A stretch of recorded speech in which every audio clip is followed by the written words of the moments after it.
some basic concepts in turbo machine. Okay. तो जो concept हमें लगने वाले पूरे टर्बो मशीन सीखने के लिए वो मैं रिवाइज करवा के देता हूँ. तो टर्बो मशीन में सबसे पहले जो कंसेप्ट आपको लगेगा वो है यूनिट ऑफ फोर्स. फोर्स जो होता है बच्चों, फोर्स का यूनिट जो है वो होता है न्यूटन. फोर्स का यूनिट क्या है? न्यूटन. उसके बाद में वर्क डन. वर्क डन होता है फोर्स इनटू डिस्प्लेसमेंट. ओके, तो फोर्स का यूनिट है न्यूटन, डिस्प्लेसमेंट का मीटर. तो वर्क डन जो है वो न्यूटन मीटर है या फिर जूल है, जूल. ओके, उसी तरह किसी भी तरह की एनर्जी है, एनर्जी यानी कि काइनेटिक एनर्जी हो, पोटेंशियल एनर्जी हो, सारी एनर्जीज का यूनिट जो है वो न्यूटन मीटर या फिर उसी का आप जूल भी कह सकते हैं. ओके, उसके बाद में नेक्स्ट है पावर. बच्चों वर्क डन और एनर्जी इसका याद रखो आप, दोनों का यूनिट क्या है? सेम है. हम इसीलिए वर्क डन को एनर्जी में कन्वर्ट कर सकते हैं. They both are interconvertible. लेकिन वर्क का एनर्जी में कन्वर्जन आसानी से हो जाता है. एनर्जी का वर्क डन में कन्वर्जन करने के लिए बहुत सारे लॉसेस होते हैं. पावर जो है it is nothing but work done पर यूनिट टाइम. वर्क डन होता है force into displacement upon time. तो इसीलिए पावर का यूनिट कैसे आएगा? फोर्स का यूनिट न्यूटन है, डिस्टेंस का मीटर है, टाइम का सेकेंड.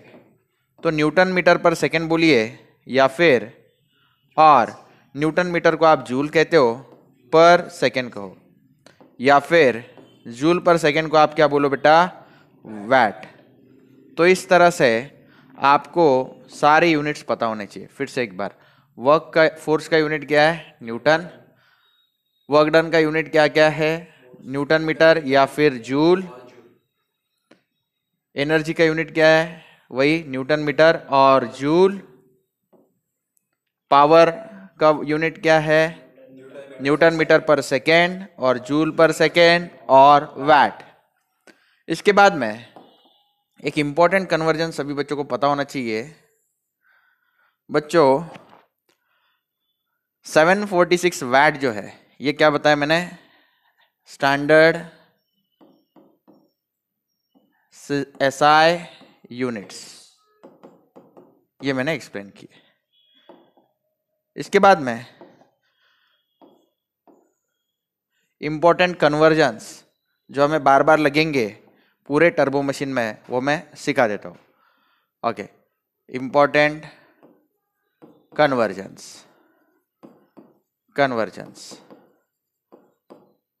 बच्चों इंपॉर्टेंट कन्वर्जन्स देखो, कभी भी आपको आए किलो, किलो के लिए हमेशा रहता है 10⁻3.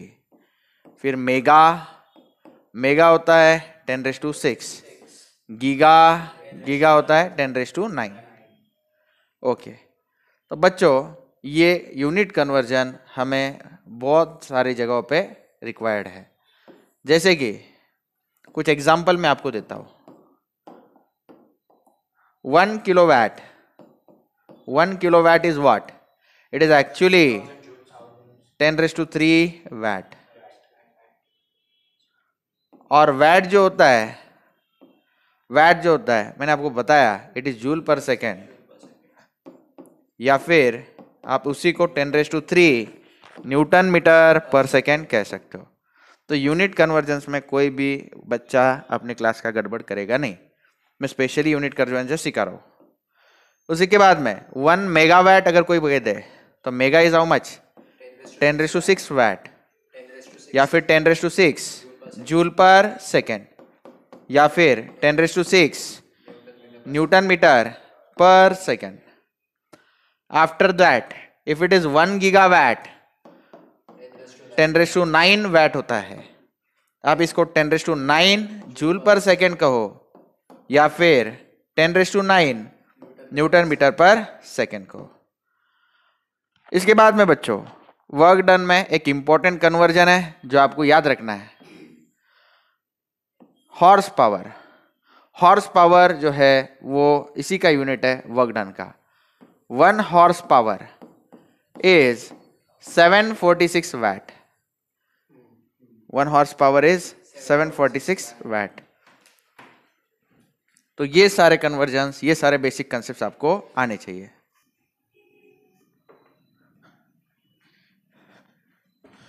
या फिर उसी को कुछ लोग बोलते हैं 0.746 वैट। अब हॉर्स पावर जो है 0.746 किलो वैट, यानी इसको मैंने सिर्फ क्या किया बेटा, 1000 से डिवाइड किया। तो बच्चों ये इंपॉर्टेंट पावर कन्वर्जेंस है। अब वर्क डन का यूनिट हॉर्स पावर कैसे इमेजिन करोगे, तो मैं एक आइडिया देता हूं आपको।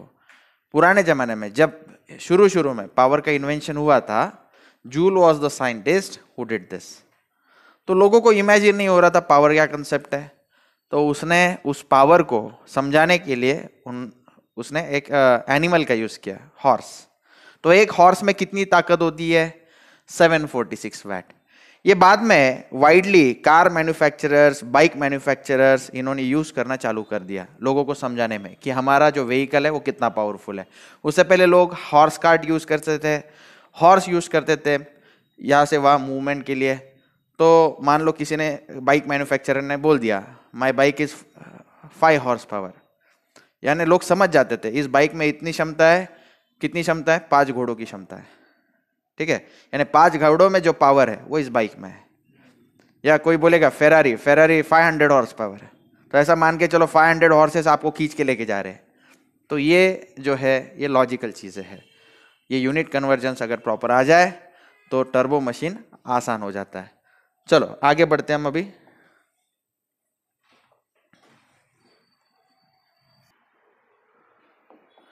नेक्स्ट, अब हम कॉन्सेप्ट्स चालू कर देते हैं बच्चों। Impact of jet and hydraulic turbine. तो impact of jet and hydraulic turbine, इसके सारे डेरिवेशंस हम एक इंपॉर्टेंट प्रिंसिपल से करेंगे जो हमने मैकेनिक्स में सीखा है। तो वो इंपॉर्टेंट प्रिंसिपल है impulse momentum principle. Impulse momentum principle क्या कहता है, momentum is defined as, momentum क्या होता है, मोमेंट और मोमेंटम दोनों में फर्क है। Moment is force into perpendicular distance. Moment क्या है, फोर्स इनटू परपेंडिकुलर डिस्टेंस है। तो मोमेंट का यूनिट न्यूटन इनटू मीटर, क्योंकि फोर्स का यूनिट है न्यूटन, इसका क्या है मीटर। ओके, तो मोमेंटम क्या है, it is defined as product of mass and velocity. ये किसका प्रोडक्ट है, मास एंड वेलोसिटी। तो बच्चों मास को मैं अंडरलाइन करता हूं, वेलोसिटी को। मास जो है बच्चों उसका मेजरमेंट जो है केजी में होता है, एंड वेलोसिटी का मेजरमेंट जो होता है वो मीटर पर सेकंड में होता है।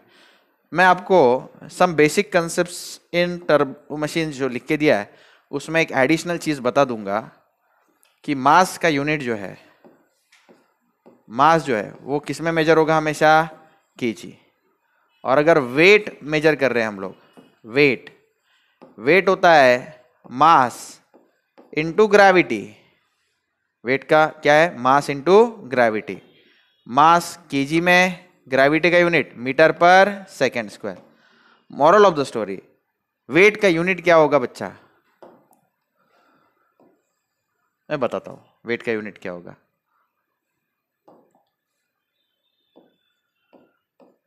वेट का यूनिट होगा न्यूटन। वेट का यूनिट होगा न्यूटन। तो वेट हमेशा न्यूटन में मेजर होता है, मास किस में मेजर होता है, केजी में। तो ये कंसेप्ट आपको याद रखनी है। मैं कुछ एडिशनल चीजें बता देता हूं मास और वेट से रिलेटेड। ओके, चलो एडिशनल चीजें यहां पे देखो बच्चों। किसी ने पूछ लिया what is mass flow rate, mass flow rate, तो उसको जरूर बताना। मास फ्लो रेट जो होता है it is denoted by M dot. Denoted by what, M dot. It is mass flowing per unit time. Mass flowing per unit time. M dot क्या है, mass flowing per unit time. तो बच्चों इसका unit क्या होगा, मास का unit क्या बताया मैंने, केजी, टाइम का यूनिट सेकेंड। तो केजी पर सेकेंड इसका यूनिट है, किसका? मास फ्लो रेट का, केजी पर सेकेंड। उसके बाद में किसी ने आपसे पूछ लिया what is weight flow rate, तो आप उसको W डॉट कहना, W डॉट। डॉट कैसा है, हम वेट अगर है तो उसको W लेते हैं, वेट फ्लो रेट अगर होगा तो W डॉट ले, मास को हम M लेते हैं, मास पर यूनिट टाइम जो है उसको M डॉट लेंगे। तो वेट फ्लो रेट क्या रहेगा? It is weight flowing per unit time. Okay, इसका यूनिट क्या आएगा बेटा? न्यूटन पर सेकेंड।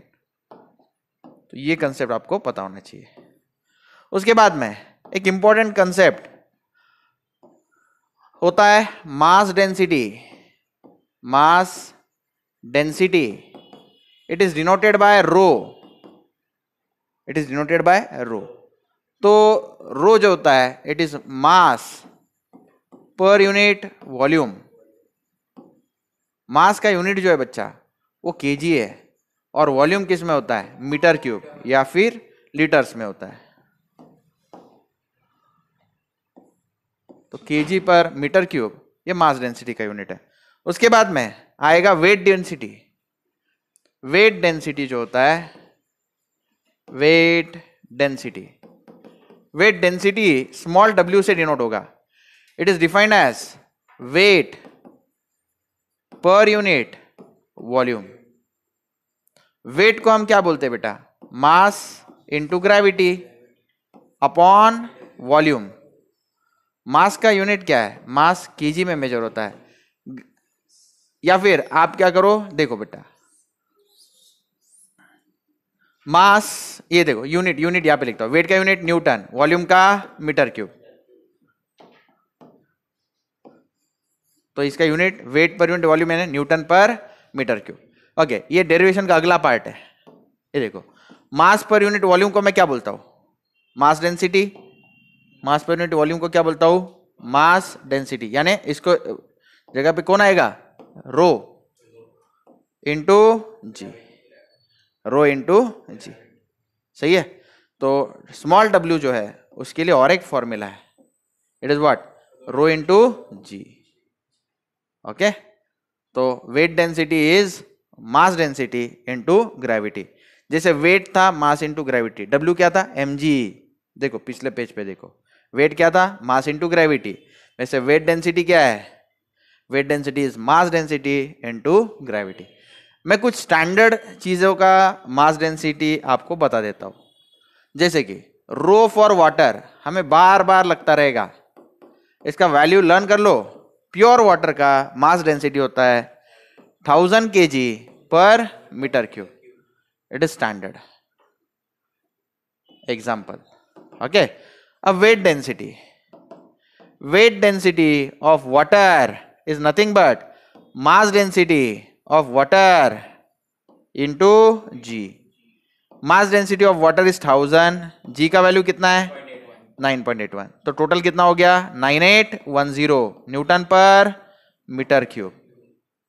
ओके, तो वेट डेंसिटी ऑफ वाटर भी स्टैंडर्ड है प्योर वाटर का, it is 9810 newton per metre cube. अब बच्चों फिर से आते कंसेप्ट की तरफ। कितने कंसेप्ट कवर किए? फिर से एक बार। Mass flow rate, mass flow rate क्या है? It is mass flowing per unit time. उसको हम कैसे डिनोट करेंगे? m dot. मास का यूनिट केजी, टाइम का सेकेंड, इसलिए हो गया KG per second. Weight flow rate second concept कैसा है? It is weight flowing per unit time. Turbo machines में क्या फ्लो होने वाला है? लिक्विड। जनरली जो लिक्विड हम कंसीडर करेंगे जो फ्लो होगा वो वाटर होगा। तो आप इसको ऐसे भी बोल सकते हैं फिलहाल के लिए, weight of water flowing per unit time. It is denoted by w dot. Weight का यूनिट क्या है? Newton.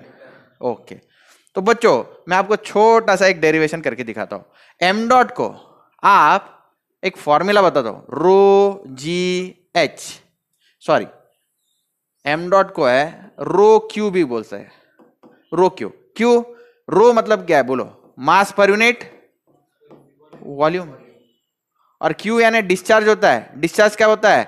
Volume per unit time. तो वॉल्यूम वॉल्यूम कैंसल, यानी मास पर यूनिट टाइम को हम और एक नोटेशन दे सकते हैं, क्या बोल सकते हैं? Rho into Q, rho into Q. तो बच्चों मैं ये डेरिवेशन आपके सामने ऐसे करता हूं। देखो बच्चों, ये मास है, उसको ऐसे ही रखा, इधर टाइम ऐसे ही रखा। ओके बेटा, ओके। यहाँ पे मल्टीप्लाई एंड डिवाइड किया, किससे? वॉल्यूम से। सही है, वॉल्यूम। तो मास पर यूनिट वॉल्यूम को हम क्या बोलेंगे बेटा? Rho. Okay, volume per unit time को क्या बोलेंगे? क्यू। क्यू। तो एम डॉट को हम क्या बोलते हैं? रो क्यू। ओके, अब ध्यान से सुनो, यहां पे और एक छोटा सा चेंज मैं कर सकता हूं। कैसा छोटा सा चेंज? ये देखो, 2 मिनट, ये पार्ट जो है ये ऐसे ही रहने देता हूं। अब इसका और एक डेरिवेशन का पार्ट मैं सिखाता हूं आपको। इसको थोड़ा छोटा कर देते हैं। ओके, ठीक है। एम डॉट का फॉर्मूला क्या आया आपके पास? Rho into Q. अब फिर से देखो, हाँ, रो एज इट इज रहने दो। क्यू क्या है? क्यू के लिए मैं क्या लिखूंगा? Q it is volume upon time, बराबर है। Okay, rho as it is, volume क्या रहता है? Area into length upon time, area into length upon time. बच्चों rho as it is, area के लिए ए यूज करो, लेंथ पर यूनिट टाइम या डिस्टेंस एरिया इंटू कुछ तो भी डिस्टेंस पर यूनिट टाइम क्या होती है? वेलोसिटी। तो इसलिए एम डॉट का ये भी फॉर्मूला बहुत ही पॉपुलर है, it is rho A V. Concept समझ रहे हो बेटा? ओके, एम डॉट का कौन से फॉर्मूला है इंपॉर्टेंट है, मैं मार्क कर देता हूं आपको। एम डॉट का बोलो बेटा, M dot equal to rho A V. फिर यहां पे क्या बताया? M dot equal to rho Q. फिर से M dot equal to rho Q, M dot equal to rho A V. Actual में एम डॉट मतलब क्या है? It is mass flowing per unit time. Unit क्या है इसका? KG per second. ओके, चलो। उसके बाद में सिमिलरली वेट फ्लो रेट का हम कैसे कर सकते बेटा? बोलिए आप। वेट पर यूनिट टाइम है, मैंने क्या करूंगा? देखो, वेट को क्या करूंगा? इसको थोड़ा छोटा कर देते हैं, 2 मिनट।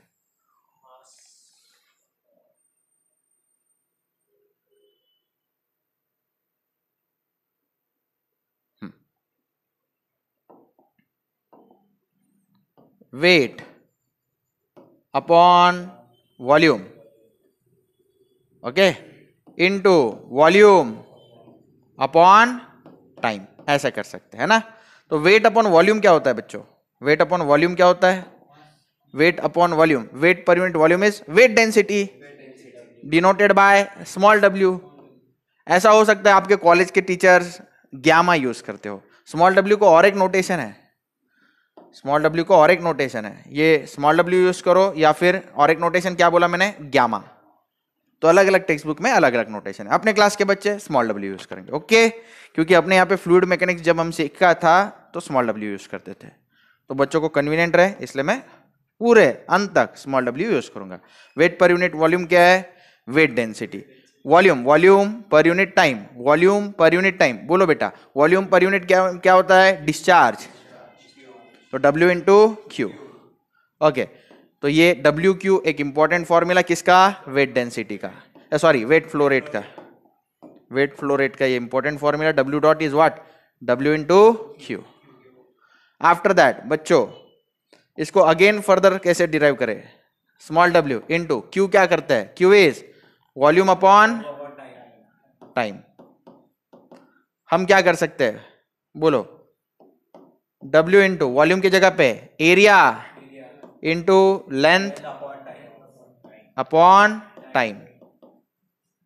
क्या करेंगे? W into A into V velocity.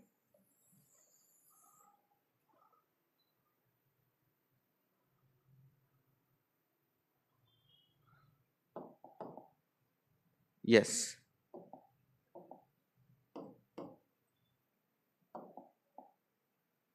W into area, length upon time मतलब वेलोसिटी, ये वेट फ्लो रेट का formula.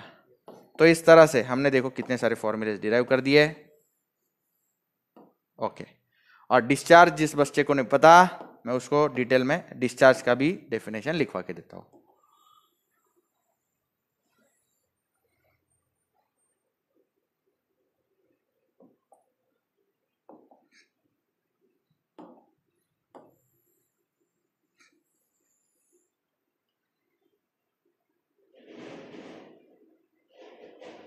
Okay, third concept, discharge. Discharge क्या होता है? Denoted by small Q. Discharge जो होता है denoted by small Q, it is volume per unit time.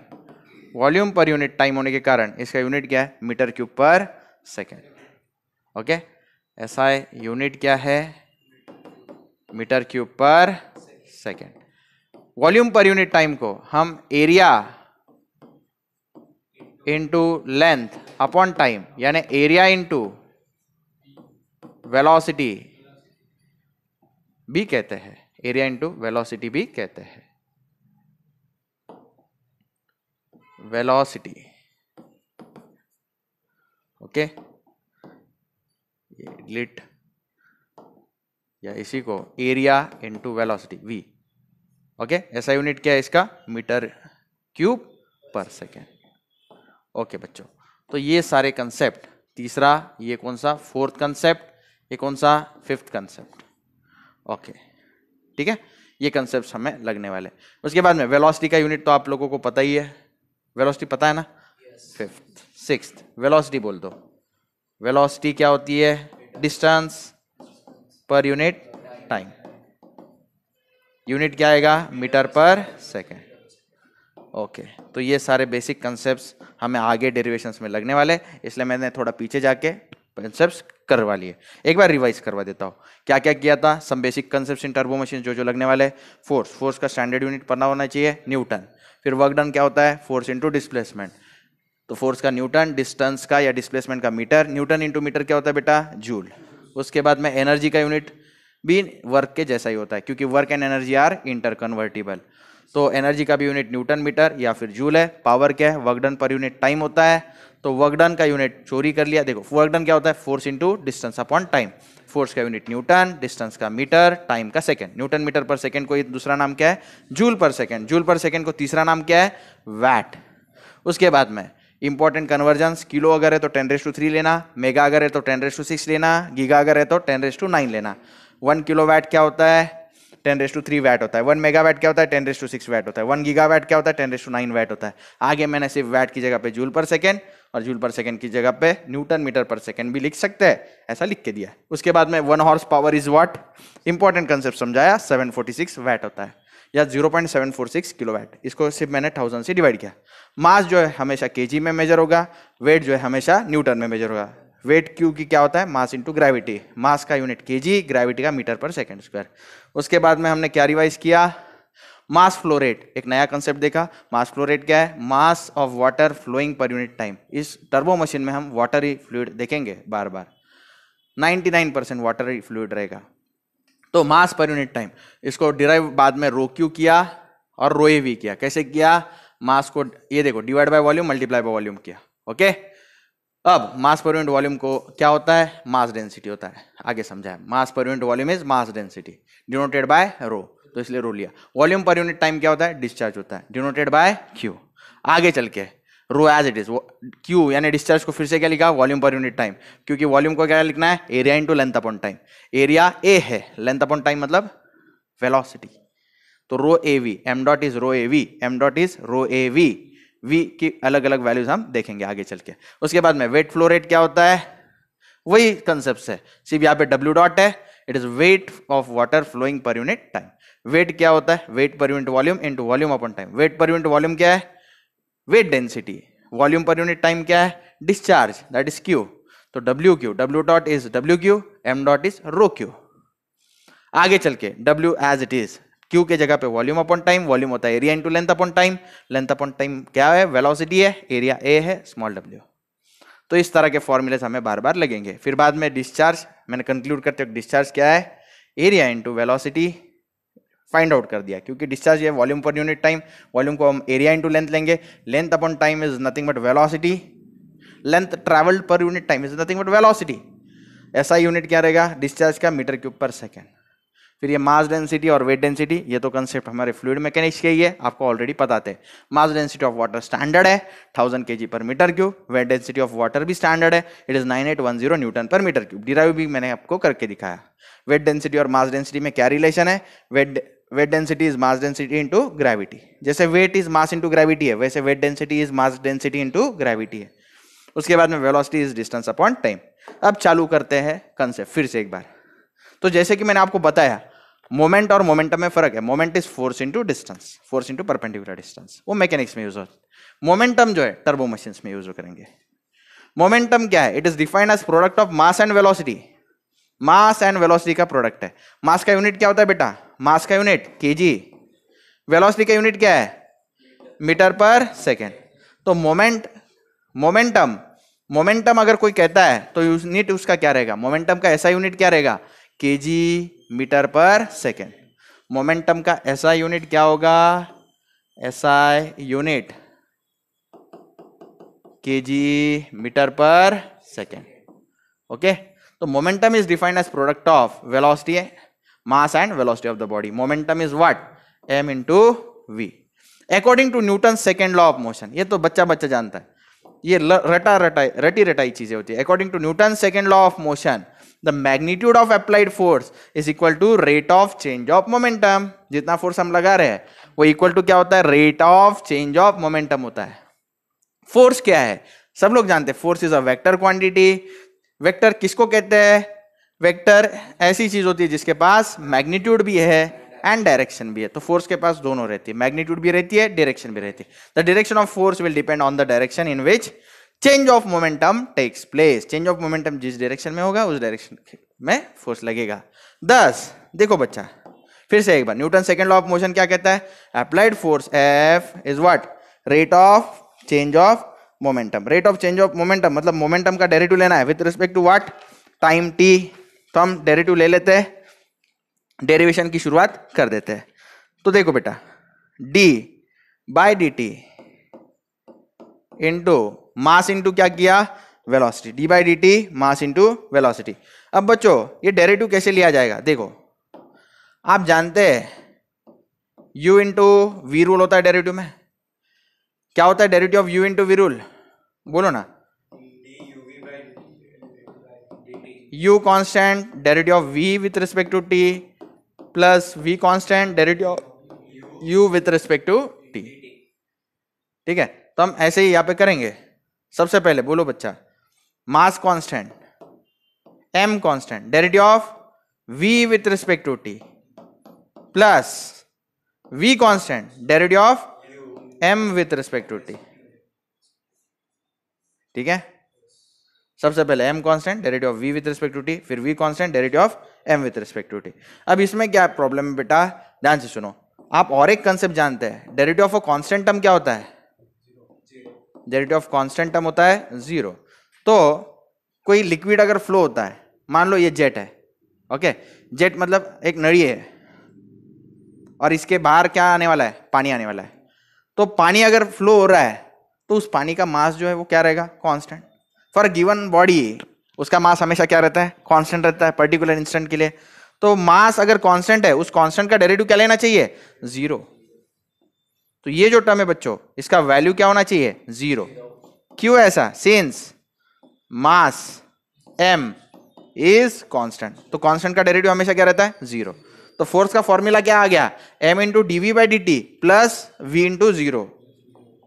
तो मैं नेक्स्ट पेज पे लिखता हूं, तो फोर्स का फॉर्मूला आ गया m into D V by D T plus zero. अब बच्चों ये D V by D T जो है वो change in velocity per unit change in time है, change in velocity per unit change in time है। तो आप इसको कैसे लिख सकते हैं, m इंटू डी वी ऐसे ही रख दो और डी टी जो है थोड़ी देर के लिए नीचे ले लो। ओके, क्या किया मैंने, आप समझे। ए बेटा 2 मिनट, मैं फिर से बताता हूँ, 2 मिनट, ये बाद में करते हैं। हाँ, D V by D T, rate of change of A, rate velocity per unit time क्या होता है, एक्सेलरेशन, एक्सेलरेशन। तो आप इस फॉर्मूला को क्या कर सकते हैं, m dv by dt, इसको क्या लिख सकते हैं, m into A, that is mass into acceleration, mass into acceleration. और ये आप जानते हैं फोर्स क्या होता है, mass into acceleration. Okay, let me call this as equation 1। Also देखो ये पहला रिजल्ट मैंने डिराइव करके दिया आप लोगों को, फोर्स क्या है, mass into acceleration. Okay, also from one मैं अगेन कुछ अलग डिराइव करना चाहता हूं। फोर्स जो होता है उसको ऐसे लिख सकता हूं मैं, m divided by what, dt into dv, m divided by dt into क्या बेटा, dv, ऐसा हम लिख सकते हैं। ओके, तो देखो यहां पे मास पर यूनिट टाइम, मास पर यूनिट टाइम क्या होता है, मास flow rate, mass per unit time is mass flow rate, m dot भी बोल सकते हैं ना इसको, m डॉट भी बोल सकते हैं, मास फ्लो रेट मतलब m डॉट। ओके, dv जो होता है, dv को हम क्या बोलेंगे, v2 minus v1, v2 minus v1 मतलब v2 मतलब final velocity minus initial velocity, v2 minus v1। Okay, where m dot is mass flow rate of fluid, यहां पे मैं लिख देता हूं बाजू में, where m dot is what, mass flow rate of fluid. और इसका फॉर्मूला क्या रहेगा बेटा, हमने ऑलरेडी डिराइव किया है, इट इज रो क्यू, आप जानते हैं ना। देखो मैंने आपको इससे पहले डिराइव भी करके दिया, m डॉट क्या है, rho Q. Okay, m dot is rho Q, मैं इसको बॉक्स कर देता हूं। हाँ, अब next concept, F equal to, therefore F equal to, बोलो m डॉट की जगह पे rho Q, v2 minus v1, v2 minus v1। Equation, अब इसको नाम दे देता हूं, इक्वेशन 2 दे देता हूं। ये इंपॉर्टेंट इक्वेशन है, इंपॉर्टेंट इक्वेशन को मैं दो कलर से बॉक्स करूंगा, एक येलो एक बार पिंक। ओके, तो लिखना चाहिए equation 2 represent the force exerted by the body on the fluid. Equation 2 represent the force exerted by the body on the fluid, by the body on the fluid। मतलब for example मेरे पास jet of water है, ये देखो ये nozzle है, ये nozzle है, समझ जा। ओके, ये नली है, पाइप है। ओके, मैं पानी चालू कर दूंगा, अब पानी ऐसे बाहर आएगा, मान लो सामने ऑब्जेक्ट दीवार है, दीवार के ऊपर पानी इंपैक्ट किया। ओके, दीवार के ऊपर पानी इंपैक्ट किया, तो देखो, तो ये जो फोर्स है ये क्या इंडिकेट कर रहा है, ये फोर्स रिप्रेजेंट क्या कर रहा है, force exerted by body on fluid, fluid on body नहीं। देखो पानी इसके ऊपर फोर्स लगा रहा है तो दीवार भी उसके ऊपर फोर्स लगाएगा, एक रिएक्शन है इक्वल एंड अपोजिट रिएक्शन। पानी उसके ऊपर 500 न्यूटन लगा रहा है तो दीवार भी उसके ऊपर कितना लगाएगा, पानी के ऊपर 500 न्यूटन। तो वो वाला ये फोर्स है। दोनों फोर्स का मैग्नीट्यूड सेम है लेकिन डायरेक्शन अलग है। ओके, ये पानी अगर देखो बेटा आपका कौन सा साइड है, लेफ्ट साइड है, पानी अगर लेफ्ट साइड जा रहा है, दीवार यहाँ पे दीवार है, दीवार का रिएक्शन फोर्स राइट साइड जाएगा, समझ रहे हो। ओके, तो मैं आगे लिखता हूं, by Newton's third law of motion the force exerted by the fluid on the body will be equal to, equal and opposite. मैं लिखूंगा by Newton's third law, Newton's third law क्या कहता है, every action has equal and opposite reaction. By Newton's third law the force exerted by fluid on body will be same in magnitude, but opposite in direction, very good। इसको छोटा कर देते थोड़ा सा,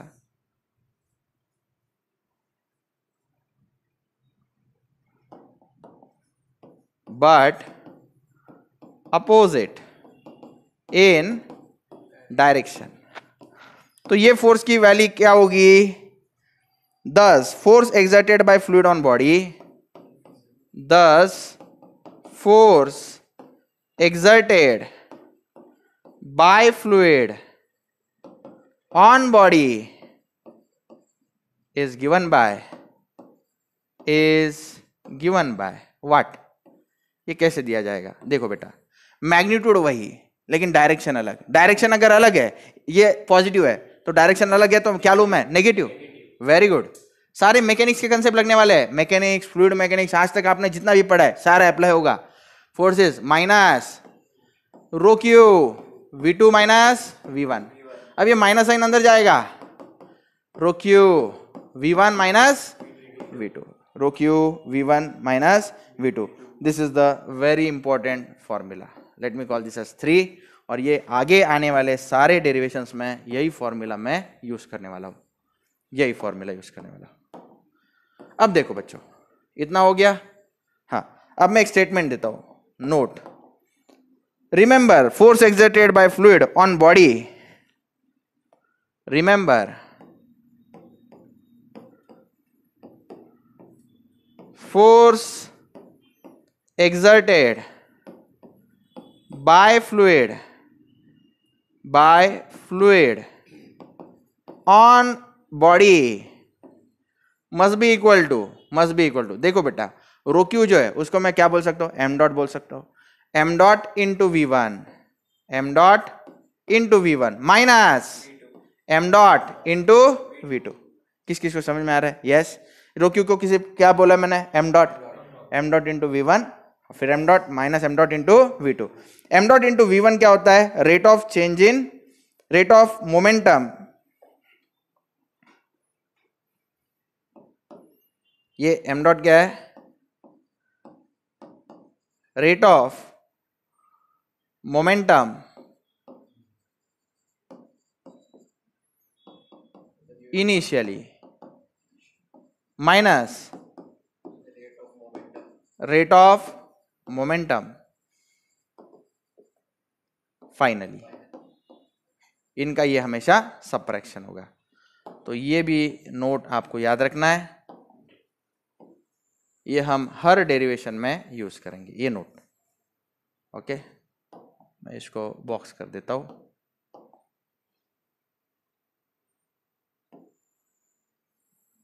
तो इस तरह से बच्चों ये बेसिक इंपल्स मोमेंटम प्रिंसिपल हमने डिराइव कर लिया. कैसा है? या कि सिर्फ हाइलाइट्स आपको याद रखना है. हाइलाइट्स क्या है? पहला चीज 2 मिनट आता हूं. Force is mass into acceleration. उसके बाद में फोर्स क्या है? Rho Q V2 minus V1. रो क्यू की जगह पे आप हमेशा क्या लिख सकते हो? M dot. रो क्यू के जगह पे एम डॉट लिख सकते हो. उसके बाद में ये कौन सा फोर्स है? This is force exerted by body on water. Body on water. Body water के ऊपर लगा रही है तो वाटर बॉडी के ऊपर लगाएंगे, वो क्या होगी? सेम होगा लेकिन उसका डायरेक्शन अपोजिट होगा. तो ये अगर पॉजिटिव है तो ये क्या लेना चाहिए? नेगेटिव. समझा? ये पॉजिटिव है तो उसको क्या लेना चाहिए? नेगेटिव. इसलिए यहाँ पे आया नेगेटिव. रो क्यू V2 माइनस V1. फिर माइनस साइन कहाँ चला गया? अंदर. Minus into minus V1 I get plus V1. Minus into V2 I get minus V2. कुछ नहीं. फिर उसके बाद में ये रिमेंबर, ये पॉइंट लिख के दिया है. ये हर डेरिवेशन में हम यूज करेंगे. इसके बाद में आगे बच्चों मुझे ये आपको डिराइव करके कहना है. Force due to impact of a jet on a flat fixed plate. ये केस 1. फ्लैट फिक्स्ड प्लेट अगर परपेंडिकुलर है तो कैसे होगा डेरिवेशन, वो करूंगा. और उसके बाद में case 2, when fixed plate is inclined at an angle theta with jet. तो ऐसे 2 डेरिवेशंस अभी हमें करने हैं. तो शुरू करते हैं flat fixed plate when it is vertical.